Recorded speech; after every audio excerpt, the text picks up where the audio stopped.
দিলটা রিক্ততার ঘুম, ভালোবাসার ঘুম। যাও, আল্লাহ পাক তোমার জন্য আজকে তোমাকে বলে দিয়েছে কিয়ামত পর্যন্ত তুমি কবরে দুলার মতো ঘুম যেতে থাকো। এই ঘুম থেকে তোমাকে আর কেউ জাগাবে না। ইসরাফিলের সিংহা ফুঁক দেওয়া পর্যন্ত তোমাকে আর কেউ ডিস্টার্ব করবে না।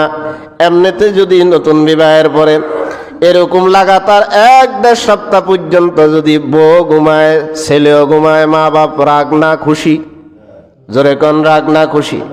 আর রব্বুল আলামিন মুমিন বান্দাকে বলেন কবরের ভিতরে নামাজও নাই, রোজাও নাই, হজও নাই, যাকাতও নাই।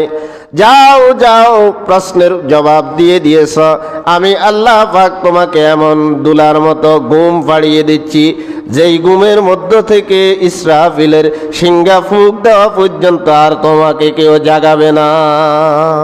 সুবহানাল্লাহ। এখন মুমিন ব্যক্তি কি বলবে কবরে?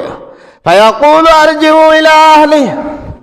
ও ফেরেশতারা, আল্লাহর কাছে অনুমতি নিয়েন, একটু আল্লাহ যাতে আমাকে অনুমতি দেয় কবরের ভিতরে আমি ঈমান আমল যতটুকুন করে এসেছি, আমি প্রশ্নের জবাবগুলো ঠিক মতো দেওয়ার কারণে আল্লাহ পাক আমাকে এরকম সুন্দর ব্যবস্থা করে দিয়েছে। একটু সুযোগ দেওয়ার জন্য আল্লাহকে বলেন, আমি গিয়ে আমার ছেলে সন্তান, এলাকাবাসী, দেশের মানুষকে বলে আসতে পারি তোমরা ভালো আমল করে কবরে আসো। আসলে পরে আল্লাহ পাক এরকম এরকম শান্তি কবরে দিবি। আমাকে একটু কি দেন?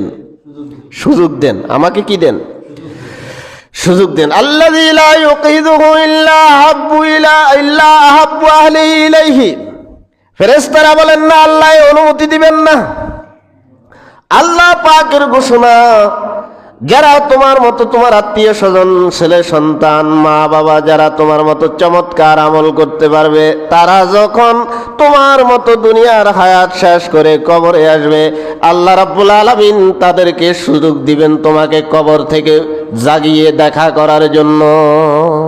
সুবহানাল্লাহ।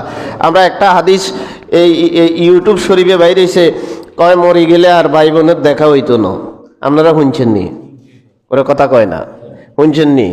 হ্যাঁ, কত হুজুরগল, টক্কা হুজুরগল বার হয়ে গেছে আল্লাহর রহমতে। দেখা হইব কি হইতো না?